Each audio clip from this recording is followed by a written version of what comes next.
अब हम समरी देख लेते हैं। तो वाल्वुलर हार्ट डिजीज़ के बारे में हमने पढ़ा इस टॉपिक में कि वाल्व पैथोलॉजी जो है वो लीड कर सकती है ओक्लूजन यानी स्टीनोसिस करवा सकती है, और या फिर रीगर्जिटेशन जिसको हम इनसफिशिएंसी कहते हैं।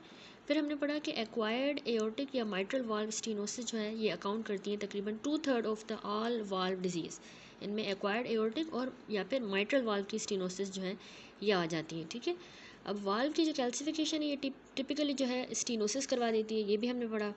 इसके अलावा एबनॉर्मल मैट्रिक्स की सिंथेसिस अगर हो जाए और टर्नओवर एबनॉर्मल हो जाए तो मिक्सोमेटस रीजनरेशन हो जाती है और इनसफिशिएंसी हो जाएगी। फिर हमने पढ़ा कि इन्फ्लामेटरी जो वाल्व डिजीज़ हैं वो पोस्ट इन्फ्लामेटरी न्यूवास्कुलराइजेशन और स्कारिंग करवा देती हैं। रूमेटिक हार्ट डिजीज़ जो है वो एंटी स्ट्रेप्टोकोकल एंटीबॉडीज़ की वजह से होता है जो कि क्रॉस रिएक्ट कर जाएंगे हमारे कार्डियक टिश्यूज़ के साथ। तो ये कॉमनली हमारे माइट्रल वाल्व को अफेक्ट करती हैं और रिस्पॉन्सिबल हैं for almost all the cases of the acquired mitral stenosis. Acquired वाली की मोस्टली यही वजूहत होती हैं, एंटी स्ट्रेप्टोकोकल एंटीबॉडीज़। देन हमने इन्फेक्टिव एंडोकार्डाइटिस के बारे में पढ़ा कि ये रैपिडली नॉर्मल वॉल्व्स को डिस्ट्रॉय कर सकता है या फिर इंडोलेंट हो सकता है, और ये मिनिमली डिस्ट्रक्टिव जो प्रीवियसली एबनॉर्मल वॉल्व्स हैं उनको भी डिस्ट्रॉय करेगा। तो सिस्टमिक एम्बोलाइजेशन जो है वो सेप्टिक इन्फार्क्ट्स करवा देगी। फिर हमने नॉन बैक्टीरियल थ्रोम्बोटिक एंडोकार्डाइटिस के बारे में पढ़ा कि ये जो प्रीवियसली नॉर्मल वाल्व्स होते हैं ना उन पे होगी हाइपर कोएगुबल स्टेट्स की वजह से। ठीक है, और एम्बोलाइजेशन इसमें भी एक इम्पॉर्टेंट कॉम्प्लिकेशन होती है। दैट्स इट, ये टॉपिक यहाँ पे कंप्लीट हुआ। उसके बाद अब फंडामेंटल्स ऑफ पैथोलॉजी पैथोमा से भी हम ये वाल्वुलर डिसऑर्डर्स डिटेल में देख लेते हैं। सबसे पहले बेसिक प्रिंसिपल्स हैं। अच्छा, बेसिक प्रिंसिपल में सबसे पहले कह रहा है कि हार्ट के 4 वाल्व्स होते हैं। ठीक है, ट्राइकस्पिड, पल्मोनरी, माइट्रल और एओर्टिक, जो कि बैक फ्लो को प्रिवेंट कर रहे होते हैं।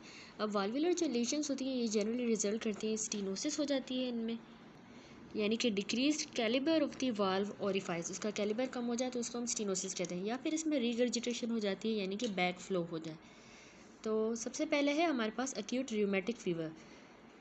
सिस्टमिक कॉम्प्लिकेशन है ये फेरेंजाइटिस की, जो कि हमने पढ़ा कि group A beta haemolytic streptococci की वजह से होता है, और ये बच्चों को 2 to 3 weeks after the episode of the streptococcal pharyngitis इसकी सिस्टमिक कॉम्प्लिकेशन अफेक्ट करती है, तो यानी स्ट्रेप थ्रोट के 2 से 3 हफ्तों के बाद। अब ये कॉज जो है इसका एक्यूट रूमेटिक फीवर का, ये मॉलिक्यूलर मिमिक्री की वजह से कॉज होता है, यानी कि बैक्टीरियल एम प्रोटीन्स जो होते हैं ना वो रिजेंबल कर रहे होते हैं ह्यूमन के टिश्यू प्रोटीन्स के साथ, जो उनके टिश्यूज़ में प्रोटीन है उनसे। अब इसकी डायग्नोसिस कैसे की जाती है एक्यूट रूमेटिक फीवर की? तो जॉन्स क्राइटेरिया की बेसिस पे एविडेंस हमें मिले कि prior group A beta haemolytic streptococcal infection हुआ है। फॉर एग्जांपल हमें ASO या फिर एंटी डीएनएस बी जो टाइटर्स हैं एंटीबॉडीज़ के, ये हमें ज़्यादा मिलेंगे। ठीक है, एक ये हो गया। इसके साथ साथ उसमें हमें मेजर और माइनर क्राइटेरिया भी मिले। मेजर और माइनर क्राइटेरिया ये है कि नॉन स्पेसिफिक होता है, इसमें फ़ीवर हो जाना और ESR का बढ़ जाना। ठीक है, ये माइनर क्राइटेरिया है, ये मिलेगा। इसके साथ साथ हमें मेजर क्राइटेरिया में नंबर 1 माइग्रेटरी पोली आर्थराइटिस, यानी स्वेलिंग और पेन हो लार्ज जॉइंट का, फॉर एग्जांपल रिस्ट का, नीज का, एंकल्स, जो कि रिजॉल्व कर जाएगा दिनों के अंदर और फिर माइग्रेट करेगा और इन्वॉल्व करेगा दूसरे लार्ज जॉइंट को। तो ये एक माइग्रेटरी पोली आर्थराइटिस। दूसरा मेजर क्राइटेरिया है पैनकार्डाइटिस, यानी कि एंडोकार्डाइटिस, मायोकार्डाइटिस और पेरिकार्डाइटिस तीनों को इन्वॉल्व कर दिए तो उसको हम पैनकार्डाइटिस कहेंगे, उसकी इन्फ्लामेशन। एंडोकार्डाइटिस यानी जो माइट्रल वाल्व है वो इन्वॉल्व होगा कॉमनली बनस्पत एओर्टिक वाल्व के, और इसमें ना छोटी छोटी सी vegetation along the line of closure grow कर जाएंगी जो कि रीगर्जिटेशन करवा देंगी। मायोकार्डाइटिस एच ऑफ बॉडीज़ के साथ, ठीक है, हमें मिलेगा, जिसमें foci of chronic inflammation, reactive histiocytes with slender wavy nuclei वाले, जिनको एंटी शाओ सेल्स कहते हैं। इसके अलावा जाइंट सेल्स और फिब्रिनॉइड मटीरियल जो है इसके साथ हमें ये सारी मायोकार्डाइटिस मिलेगी। ठीक है, एश ऑफ बॉडीज़ के साथ जिनमें foci of chronic inflammation, reactive histiocytes, Anitschkow cells जो हैं, जाइंट सेल्स और फिब्रिनॉइड मटीरियल, ये सब हमें मायोकार्डाइटिस में मिले। तो इसकी फिगर देखिए 8.12 BC। इस बी फिगर में जो है एश ऑफ बॉडी दिखाई गई है जो मायोकार्डियम को इन्वॉल्व कर रही है, और यहाँ पे एंटी शाओ सेल्स दिखाए गए हैं। ठीक है, तो इसमें जॉन्स क्राइटेरिया होता है, जे से मतलब है जॉइंट का प्रॉब्लम होता है इसमें, तो मतलब माइग्रेटरी पोलीआर्थराइटिस हो जाता है। इस रिस्ट नी एंकल हमने देखा इस तरह के लार्ज जॉइंट्स को इन्वॉल्व करता है और उसके बाद दूसरे जॉइंट्स में हो जाता है। ठीक है, ओ से जो है ये हार्ट को इन्वॉल्व करता है, मतलब all layers of the heart, यानी पैनकार्डाइटिस होगा। ठीक है, एंडोकार्डाइटिस, मायोकार्डाइटिस, पेरिकार्डाइटिस। एन का मतलब है कि इसमें नोड्यूल्स हो जाती हैं स्किन में, ठीक है, सबक्यूटेनियस नोड्यूल्स बन जाती हैं। ई का मतलब है एरिथमा मार्जिनेटम, ये रैश होती है जो कि ज़्यादा रेड मार्जिन्स पे अपीयर होती है और ये एन्युलर रैश होती है, इसको एन्युलर रैश कहते हैं, ठीक है, मार्जिन्स पे होती है ये, इसलिए इसको मार्जिनल रैश भी कहते हैं, मार्जिनेटम भी कहते हैं हम इसको। एस का मतलब है सेनकोरिया, इनको ना रैपिड इन्वॉल्यूंटरी मूवमेंट हो जाती है मसल्स की, जिसको हम कोरिया कहते हैं। अब ये 5 क्राइटेरिया हैं रूमेटिक फीवर के, इसमें जो जॉइंट प्रॉब्लम, नोड्यूल्स और जो सेनकोरिया है ये रिजॉल्व कर जाएंगे, एरिथमा भी, ठीक है, टाइम के साथ रिजॉल्व कर जाएंगे, इतना लॉन्ग टर्म इसका कोई सीक्वल नहीं होता। लेकिन की प्रॉब्लम इसमें हार्ट प्रॉब्लम होता है, तो इस पर ज़्यादा फोकस करना होता है। तो हार्ट प्रॉब्लम देखें, पैनकार्डाइटिस होता है, हमने पढ़ा, तो ये हर लेयर ऑफ द हार्ट जो है वो इन्फ्लेम हो जाएगी। जो पहली जो लेयर है एंडोकार्डियम, तो उसमें एंडोकार्डाइटिस हो जाएगा। एंडोकार्डाइटिस में देखिए छोटी छोटी सी ऐसी तरह की वेजिटेशंस हो जाएंगी एंडोकार्डियम पे पार्टिकुलरली, ठीक है, ऑफ द माइट्रल वॉल। और एंडोकार्डाइटिस जो है वॉल्स को इन्वॉल्व करता है, माइट्रल वाल्व को ज़्यादातर। एक और वाल्व जो है सेकंड, अगर कोई और होगा तो mitral plus aortic valve involve होगा, ठीक है। इसमें देखिए वेजिटेशन हो जाएंगे एज ऑफ द वाल्व पे, और माइट्रल वाल्व रीगर्जिटेशन जो है ये कॉम्प्लिकेशन हो जाएगी। अब मायोकार्डाइटिस जो है, इसमें देखिए हमें मायोकार्डियम में ये एश ऑफ बॉडीज़ मिलती है, ये इमेज है एश ऑफ बॉडीज़ की, और यहाँ पे देखें साथ में मायोसाइट्स हैं और बीच में ये देखें एश ऑफ बॉडीज़ है। ये फोकस होता है क्रॉनिक इन्फ्लेमेशन का, जिसमें जाइंट सेल फिब्रिनोइड मटेरियल जो है कोलेजन जनरेट करता है विद ग्रुप ऑफ सेल्स जिनको हम एनिशकाउ सेल्स जिनको कहते हैं, एंटिशाउ या एनिशकाउ सेल्स। अब ये क्या है, ये हिस्टियोसाइट्स होते हैं जिनमें ये सिलेंडर वेवी न्यूक्लिया होता है जो कि इनके मिडल में होता है, तो हम इनको कैटरपिलर न्यूक्लियस भी कहते हैं इसको। और ये हॉल मार्क है इसका, ये एग्जामिनर पूछते भी हैं। ये एश ऑफ बॉडी है, इसमें हमें एंटीशाउ सेल्स मिल रहे हैं, और ये बहुत इंपॉर्टेंट फाइंडिंग है उन पेशेंट्स में जिनको अक्यूट रूमेटिक फीवर है, क्योंकि मायोकार्डाइटिस जो है जो अक्यूट रूमेटिक फीवर में होता है, ये डेथ का मोस्ट कॉमन कॉज होता है। तो एक जो कॉमन चीज़ इसमें किल करती है पेशेंट को वो है मायोकार्डाइटिस, और उसका हॉलमार्क क्या है, वो है एश ऑफ बॉडीज़ जिसमें एनिशाउ सेल्स हैं, ठीक है। अब ये बहुत इंपॉर्टेंट बात है, ये याद रखनी। अब पेरिकार्डाइटिस जो है फ्रिक्शनल रब करवा देगी पेशेंट में, अक्यूट अटैक रिजॉल्व कर जाएगा, लेकिन पेशेंट जो है वो मायोकार्डाइटिस की वजह से डाई कर जाता है। अब ये आगे जो है क्रोनिक डिजीज़ भी करवा सकता है। Repeat exposure group A beta haemolytic streptococci की वजह से जो रिलैप्स हो जाता है एक्यूट फेज का, और हर दफ़ा जब रिलैप्स हो जाता है तो रिस्क जो है ना क्रोनिक रूमेटिक वाल्वुलर डिजीज़ का रिस्क बढ़ जाता है। अब क्रोनिक रूमेटिक वाल्वुलर डिजीज़ असल में क्या है, ये स्कारिंग होती है जो कि बार बार अटैक्स की वजह से हो रही है। इसके नतीजे में स्टीनोसिस हो जाएगी, यानी कि वाल्व टाइटन हो जाएगा, और ये ऑलवेज मतलब माइट्रल वाल्व को इन्वॉल्व करता है। बियॉन्ड दैट ये एओर्टिक वाल्व को इन्वॉल्व करेगा, लेकिन ज़्यादातर याद रखिएगा माइट्रल को ही इन्वॉल्व करता है। इससे जो है कॉर्डा टेंडिनी की थिकनिंग हो जाएगी और कस्प की भी स्टीनोसिस हो जाएगी। इसके अलावा ये एओर्टिक वाल्व को भी इन्वॉल्व करेगा तो फ्यूजन ऑफ द कमिश्चर्स हो जाएगी। बाकी जो वाल्व है वो लेस कॉमनली इन्वॉल्व होते हैं, और इसकी जो कॉम्प्लिकेशंस हैं वो है एंडोकार्डाइटिस। यहाँ पे इमेज है एओर्टिक वाल्व दिखाया गया है जिसमें क्रोनिक रूमेटिक हार्ट डिजीज़ हो गई है, और यहाँ पे देखें स्कारिंग हो गई है वाल्व की, और इसके साथ साथ फ्यूजन हो गई है कमिश्चर्स की, तो ये बहुत ही इंपॉर्टेंट बात है। और ये देखें नॉर्मल एओर्टिक वाल्व इस तरह खुलना चाहिए, ठीक है, तो इसमें मतलब ये कस्प 1, 2 और 3 होते हैं, ठीक है, नॉर्मली। अब यहाँ पे नोट करें, अगर यहाँ पे देखिए अगर स्कारिंग हो गई है तो इसने फ्यूज़ कर दिया है इन कमिश्चर्स को, जो सिंगल एजेस थे इनको आपस में फ्यूज़ करवा दिया। इससे मतलब ओरिफाइस जो है वॉल की वो रिड्यूस हो गई है, तो ये फ़िश माउथ को रिजेंबल कर रहा है, तो इसको हम जो है ना फ़िश माउथ अपीयरेंस भी कहते हैं, ठीक है, ऑफ द वाल्व। तो ये एओर्टिक वाल्व है और उसमें स्टीनोसिस हो गई है जो इसको खोल नहीं पा रही। अब एओर्टिक स्टीनोसिस जो है वो नैरोइंग हो जाती है एओर्टिक वाल्व की ओरिफाइस की। ये अगेन देखें लेफ़्ट वेंट्रिकल है, और यहाँ पे जो एओर्टिक वाल्व है यहाँ पे ओपन होता है। अगर ये नैरो हो जाती है इसकी ओपनिंग या इसकी जो विंडो है तो एओर्टिक स्टीनोसिस हो जाएगी। अब नॉर्मली जो वाल्व है ये 4 सेंटीमीटर स्क्वायर जो है इतना खुलता है, लेकिन एओर्टिक स्टीनोसिस में ये 1 सेंटीमीटर से भी कम स्क्वायर की जितनी हो जाएगी। अब ये यूजुअली जो है फाइब्रोसिस की और कैल्सिफिकेशन की वजह से होता है। तो आइडिया ये है कि वियर एंड टियर डिसऑर्डर हो जाता है, जितना ज़्यादा वाल्व यूज़ हो रहा है ओवर द टाइम तो उतना ज़्यादा उसमें फाइब्रोसिस हो रही है और डिस्ट्रोफिक कैल्सिफिकेशन हो रही है, और इवेंचुअली ये जो है स्टीनोसिस करवा देगा वाल्व की। तो ये जो है 60 ईयर से ज़्यादा यानी लेट एडल्टहुड में प्रेजेंट करता है। जितनी ज़्यादा ज़िंदगी होगी उतनी ज़्यादा वाल्व यूज़ हो रहा है, उतना ज़्यादा ये डीजनरेट हो रहा है, तो उतना ज़्यादा है लाइकली की डिजीज़ हो जाएगी। ठीक है, अब बायकस्पिड जो एओर्टिक वाल्व है उसमें भी जो है इसका रिस्क बढ़ जाता है। देखिए एओर्टिक वाल्व नॉर्मली जो है ट्राइकस्पिड वाल्व होता है, तो उसमें 3 कस्प होते हैं और हर एक जो है वो अपना जॉब कर रहा है। लेकिन जिनको अगर बायकस्पिड वाल्व होते हैं उसमें क्या होता है कि उसको 2 कस्प होते हैं। तो 2 कस्प जो है अगर 3 कस्प की जगह पे काम कर रहे हैं तो वहाँ पे एओर्टिक स्टीनोसिस का रिस्क ज़्यादा हो जाता है और ये अर्लियर होगा बनिस्बत उन पेशेंट्स के जिनके नॉर्मल 3 कस्प वाले एओर्टिक वाल्व है। ठीक है, अर्ली एज में हो जाएगा। अब ये पिक्चर है जहाँ पे एओर्टिक स्टीनोसिस दिखाई गई है। देखें 3 कस्प हमें नज़र आ रहे हैं वाल्व के, लेकिन यहाँ पे देखें ऑल्सो यहाँ पे फाइब्रोसिस नज़र आ रही है वाल्व की। नॉर्मली स्मूथ होता है, वैसे यहाँ पे स्कार बन गया। ठीक है, फाइब्रोसिस हो गई। तो ये एग्जांपल है एओर्टिक स्टीनोसिस की। तो यहाँ पे देखिए जो स्पेस है वो भी कम हो चुकी है जहाँ से ब्लड जो है फ्लो करेगा, विंडो जो है टाइट हो गई है। अब ये जो है ना rheumatic chronic rheumatic valve disease की वजह से भी एओर्टिक स्टीनोसिस हो सकता है। Mitral as well as aortic दोनों में होती है। ठीक है, अब कैसे डिस्टिंग्विश करना है हमें स्टीनोसिस को फ्रॉम द र्यूमेटिक डिजीज़ से, from the wear and tear. तो देखिए जब भी रूमेटिक डिजीज़ होगी तो उसको माइट्रल स्टीनोसिस होगी, क्योंकि देखिए याद रखिए कि रूमेटिक वाल्वुलर डिजीज़ जो है वो ऑलवेज स्टार्ट होती है माइट्रल वाल्व से, और ये कर भी सकती है, नहीं भी कर सकती एओर्टिक वाल्व को इन्वॉल्व।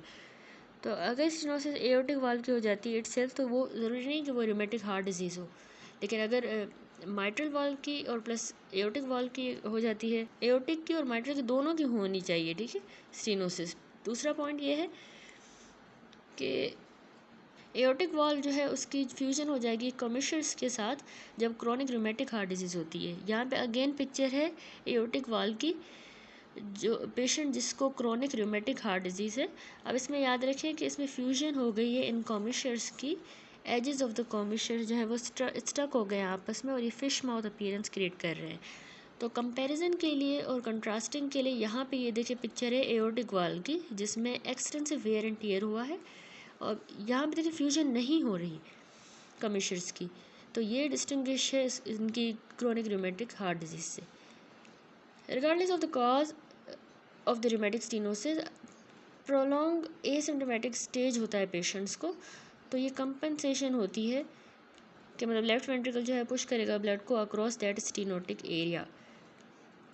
अब जब वो पुश करेगा उसको लेफ्ट वेंट्रिकल तो वो ब्लो ओपन कर देगा वाल्व को और सिस्टोलिक इजेक्शन क्लिक होगा और ब्लड जो है एक रश प्रोड्यूस करेगा जो जिसको हम कहते हैं क्रिसेंडो डी क्रिसेंडो मर्मर, ये प्रोड्यूस होगा और ये एक हाल मार्क है एओर्टिक स्टीनोसिस का। अब कॉम्प्लिकेशंस क्या है इसकी, इस तो उसमें कंसेंट्रिक लेफ्ट वेंट्रिकल की हाइपरट्रॉफी हो जाती है। ये देखिए अगेन लेफ्ट वेंट्रिकल है और यहाँ पे इसमें इस लेफ्ट वेंट्रिकल को इस टाइट स्टीनोटिक एओर्टिक वाल्व के अगेंस्ट पंप करना है तो इसकी हाइपरट्रॉफी हो जाएगी muscle of the left ventricle की। इसके अलावा पेशेंट को एंजाइना हो जाता है, सिनकप भी हो जाती है जब वो एक्सरसाइज करता है, क्योंकि देखिए स्टीनोसिस हो गई है तो उसमें लिमिटेड एबिलिटी है कि वो इंक्रीज ब्लड फ्लो हो अक्रॉस दी वाल्व। तो इसलिए जब भी वो एक्सरसाइज करेगा तो ये डिफ़िकल्ट होता है उसके लिए कि वो एक्स्ट्रा ब्लड उसके ब्रेन और हार्ट को पहुँचे, तो उसके नतीजे में उसको एंजाइना होगा और सिनकप भी होगी। और इसके अलावा उसको माइक्रोएंजियोपैथिक हीमोलाइटिक एनीमिया हो जाएगा। यहाँ पे आइडिया ये है कि जब ब्लड फ्लो जो है डीजेनरेटिव कैल्सिफाइड वाल्व के थ्रू होता है ना, तो थोड़ा बहुत ब्लड जो है वो रप्चर कर जाता है, तो उसकी वजह से माइक्रोएंजियोपैथिक हीमोलाइटिक एनीमिया हो जाता है। तो ये सारी इसकी इंपॉर्टेंट कॉम्प्लिकेशंस हैं।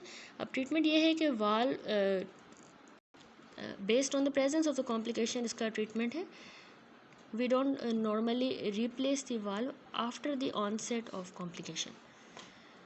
अब आ जाते हैं एओर्टिक रिगर्जिटेशन पे। तो इसको पहले इलिस्ट्रेट करें। ये देखिए ये लेफ्ट एट्रियम है, ये लेफ्ट वेंट्रिकल है और लेफ्ट वेंट्रिकल जो है ये पुश करेगा ब्लड को across the aortic valve during the systole और डायस्टली के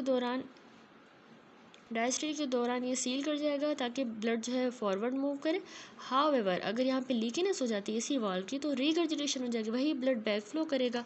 ठीक है, तो यही इसकी डेफिनेशन है कि मतलब एओर्टिक रिगर्जिटेशन की, यानी बैक फ्लो हो जाए from the aorta into the left ventricle during the diastole. अब इसका जो बहुत ही कॉमन कॉज है एओर्टिक रिगर्जिटेशन का कि आइसोलेटेड एओर्टिक रूट डायलेशन।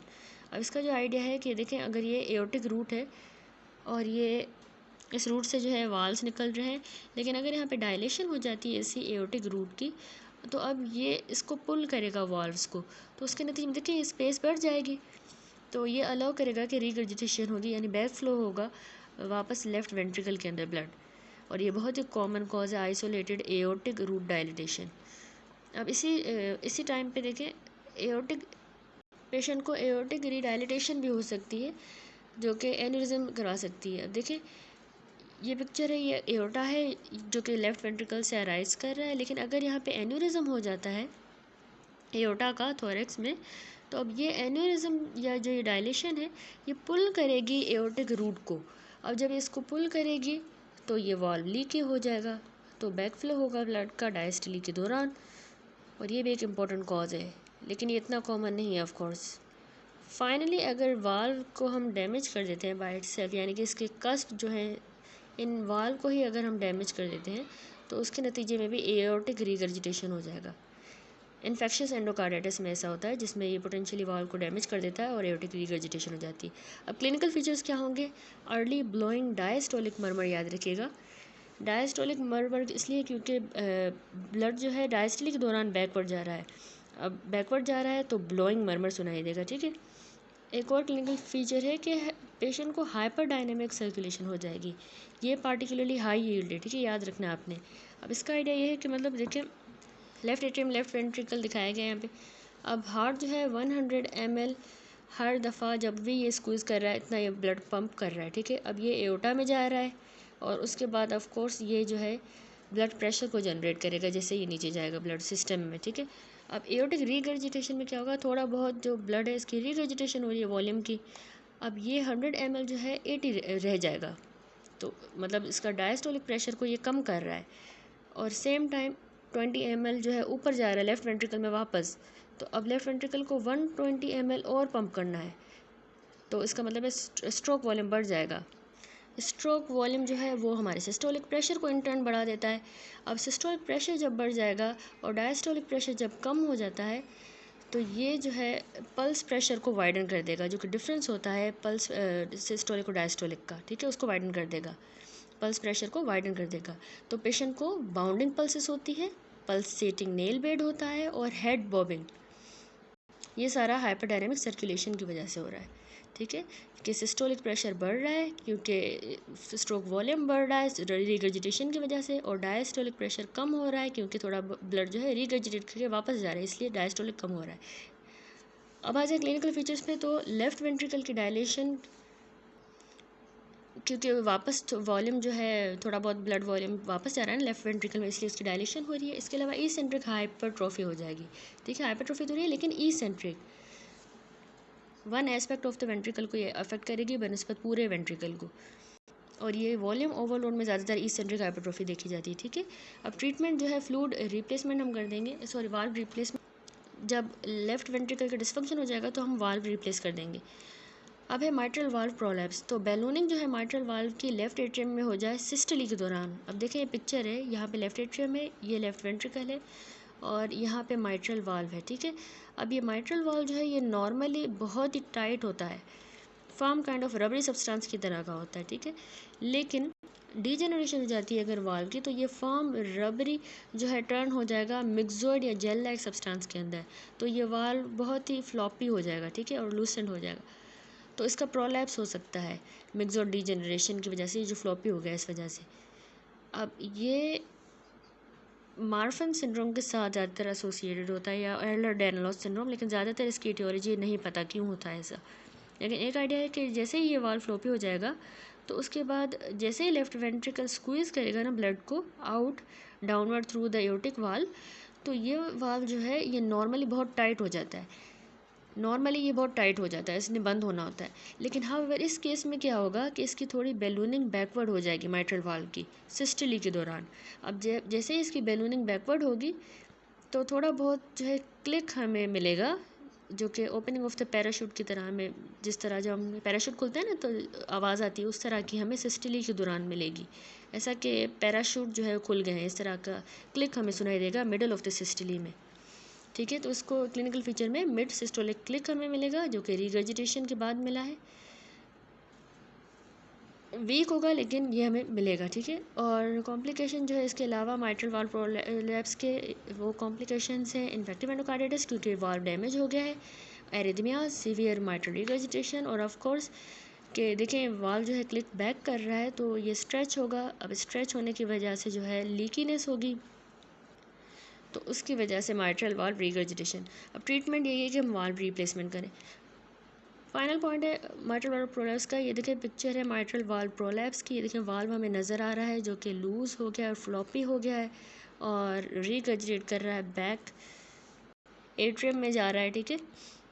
अब है माइट्रल रिगर्जिटेशन, यानी रिफ्लक्स हो ब्लड का लेफ़्ट वेंट्रिकल से लेफ़्ट एट्रिया के अंदर सिस्टली के दौरान। अब इसको देखें, ये लेफ़्ट एट्रियम है, ये लेफ़्ट वेंट्रिकल है। अब यहाँ पे ये वाल्व जो है इसको नॉर्मली टाइटन होना होता है जब भी लेफ़्ट वेंट्रिकल स्क्वीज़ करता है और पुश करता है ब्लड को फॉरवर्ड सिस्टली के दौरान। लेकिन हाउएवर अगर ये वाल्व लूज़ हो जाता है तो सिस्टली के दौरान थोड़ा ब्लड पीछे चला जाएगा लेफ़्ट एट्रियम के अंदर। इसको हम कहते हैं माइट्रल वाल्व रिगर्जिटेशन। अब ये ज़्यादातर माइट्रल वाल्व प्रोलैप्स की कॉम्प्लिकेशन की तरह अराइज करता है। बाकी इसके कॉजेज़ हैं लेफ़्ट वेंट्रिकल की डायलेशन में भी ये होता है। अगेन देखें, अगर ये लेफ़्ट एट्रियम है, ये लेफ़्ट वेंट्रिकल है और यहाँ पे अगर डायलेशन हो गई है लेफ़्ट वेंट्रिकल की तो पुल अपार्ट हो जाएगा वाल्व जो है, तो उसके नतीजे में लीकी हो जाएगा। बाकी कॉजेज़ हैं इन्फेक्टिव एंडोकार्डाइटिस जो डैमेज कर देगा वाल्व के लीफलेट्स को, अक्यूट रूमेटिक हार्ट डिजीज़। ये याद रखिएगा कि इसमें क्या होता है कि मोस्ट कॉमनली हमारे वाल्व जो कॉमन इफेक्ट होता है माइट्रल वाल्व है और उसकी कॉमन कॉम्प्लिकेशन है कि वेजिटेशन ग्रो हो जाती है वाल्व पे, तो माइट्रल वाल्व रिगर्जिटेशन करवाती हैं। फाइनल है पेपिलरी मसल रप्चर जो कि मायोकार्डियल इन्फार्क्शन के बाद होता है, तो ये भी माइट्रल वाल्व रिगर्जिटेशन करवाता है। अगेन देखें यही फिगर है लेफ़्ट एट्रियम लेफ़्ट वेंट्रिकल। याद रखिएगा कि माइट्रल वाल्व जो है उसमें स्ट्रिंग लाइक टेंडनी होती हैं जो कि वाल्व में से अराइज करते हैं, इनको हम कॉर्डा टेंडनी कहते हैं और ये अटैच होती हैं पेपिलरी मसल्स के साथ। अब पेपिलरी मसल्स जो हेल्प करते हैं कि इसको शट एंड क्लोज करके रखें सिस्टली के दौरान। अब अगर ये रप्चर कर जाते हैं पेपिलरी मसल्स तो ये वाल्व क्लोज नहीं हो पाएगा और रिगर्जिटेशन हो जाएगी backward across the valve, that's a mitral regurgitation. अब क्लिनिकली हमें होलो सिस्टोलिक ब्लोइंग मरमर मिलते हैं, यानी लेफ्ट वेंट्रिकल सिस्टली के दौरान अगर ब्लड को आगे मूव करने की कोशिश कर रहा है तो थोड़ा बहुत ब्लड पीछे जा रहा है, इसकी वजह से हमें ये होलो सिस्टोलिक ब्लोइंग मरमर मिलेगा। अब ये लाउडर हो जाएगा जब पेशेंट स्क्वाटिंग पोजीशन में होगा या एक्सप्लोरेशन। अब इसका आइडिया ये है कि देखिए अगर लेफ़्ट एट्रियम है, ये लेफ़्ट वेंट्रिकल है और यहाँ पे अगर पेशेंट स्क्वाट करता है तो उसकी रेजिस्टेंस बढ़ रही है पेरीफ्री में। अब आगे ब्लड कम जाएगा क्योंकि नीचे प्रेशर ज़्यादा है, तो और ज़्यादा प्रेशर पीछे जाएगा वापस लेफ़्ट एट्रियम में, तो और ज़्यादा मरमर हमें ज़्यादा सुनाई देगा जब पेशेंट स्क्वाट करेगा। इसके अलावा एक्सपायरेशन के दौरान भी जो है हमने कहा कि लाउडर मरमर सुनाई देगा। क्यों? क्योंकि एक्सपायरेशन में जो है ना लेफ़्ट एट्रियम में ज़्यादा ब्लड एंटर करेगा तो लेफ़्ट वेंट्रिकल में भी ज़्यादा ब्लड आ जाएगा। अब यही ब्लड जो है अब लेफ़्ट वेंट्रिकल मतलब जब ये ब्लड इंक्रीज ब्लड आगे जब पुश होगा तो वही जो है पीछे की तरफ भी रिगर्जिटेट होगा, तो उसकी वजह से मरमर और ज़्यादा लाउडर सुनाई देगा।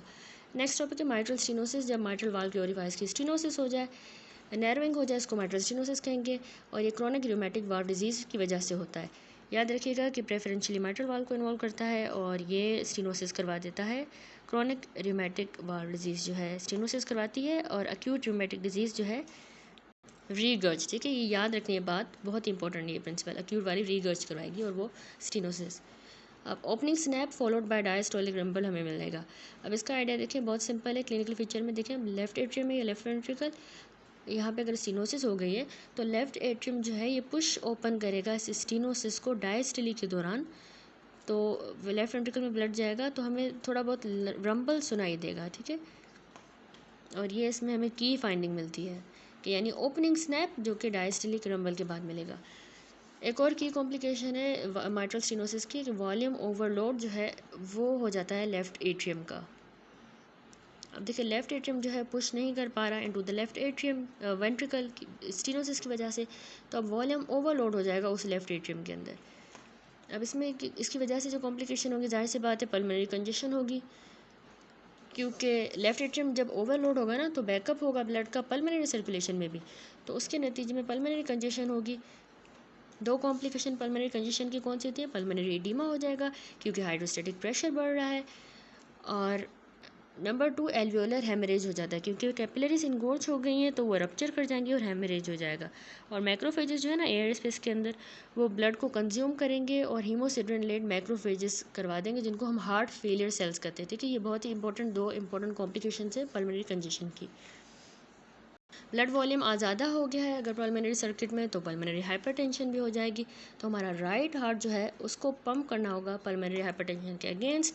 तो हमने पढ़ा हुआ है कि राइट हार्ट फेल कर सकता है, इसलिए डायलेशन हो जाएगी लेफ़्ट एट्रियम की, जैसे अगर वो स्ट्रेच हो रहा है इस वजह से, तो कंडक्शन सिस्टम की एबनॉर्मलिटीज़ हो जाएंगी और एट्रियल फिब्रिलेशन हो जाएगा। और जब एट्रियल फिब्रिलेशन हो जाती है तो एबनॉर्मल मूवमेंट होती है वाल्व की, तो म्यूरल थ्रोम्बाई का रिस्क बढ़ जाता है। तो अब ये फिगर देखिए, इसमें म्यूरल थ्रोम्बस दिखाया गया है लेफ़्ट एट्रियम के अंदर। ये हमें वाल्व में नज़र आ रहा है और ये poor movement of atrial valve की वजह से हुआ है, जिसकी वजह से स्टेसिस हुई ब्लड की और थ्रोम्बोसिस का रिस्क बढ़ गया, और इसको हम म्यूरल थ्रोम्बस कहते हैं। ठीक है, अब यहाँ पे ये वैल्वुलर हार्ट डिजीज़ कंप्लीट हुआ। लास्ट टॉपिक रह गया इस चैप्टर का हमारा, जो कि है एंडोकार्डाइटिस। ये इन्फ्लामेशन होती है एंडोकार्डियम की। ठीक है, पार्टिकुलरली एंडोकार्डियम, जो कि हमारे कार्डियक वाल्स के सर्फेसेस को लाइन कर रही है। हमारे हार्ट में 3 लेयर्स हैं, एंडोकार्डियम, मायोकार्डियम और एपिकार्डियम। ठीक है, अब याद रखिएगा कि जो एंडोकार्डियम है ये हमारे inner surface of the heart को लाइन करती है, और ये सिंगल लेयर ऑफ सेल्स है जो कि top of the basement membrane पे लाई कर रहे हैं, और ये एंडोथेलियल सेल्स हैं। और ये एंडोकार्डियम ऑल्सो हमारे surface of the cardiac walls को भी लाइन कर रही है, जो कि प्रोजेक्ट कर रही है आउट। तो एंडोकार्डाइटिस जो है उसमें इन्फ्लामेशन हो जाती है predominantly surface of these valve पे। अब ये यूजुअली बैक्टीरियल इन्फेक्शन की वजह से होता है, नॉट ऑलवेज लेकिन यूजुअली। अब बहुत ही इंपॉर्टेंट इसमें सबसे पहला है स्ट्रेप विरिडेंस। ठीक है, ये बहुत ही कॉमन कॉज है ओवरऑल एंडोकार्डाइटिस का। ये लो वायरुलेंस का ऑर्गेनिज्म में नंबर 1, क्योंकि ये इन्फेक्ट करेगा सिर्फ प्रीवियसली जो डैमेज वाल्व्स होते हैं ना उनको, जैसे कि chronic rheumatic heart disease, vital blood prolapse, इन वजह से जो डैमेज हुआ उनको ये अफेक्ट करता है। दूसरा, लो वायरुलेंस ऑर्गेनिज्म है क्योंकि इसमें स्मॉल वेजिटेशंस हो जाती हैं जो कि डिस्ट्रॉय नहीं करती वाल्व को, तो बस याद रखिएगा इसकी लो वायरुलेंस है। ठीक है, स्ट्रेप विरिडेंस की वजह से जो ये एंडोकार्डाइटिस है उसको हम सब एक्यूट भी इसलिए कहते हैं। अब पैथोजेनेसिस के डैमेज जो एंडोकार्डियल सरफेस है वहाँ पे सब एंडोथेलियल कोलेजन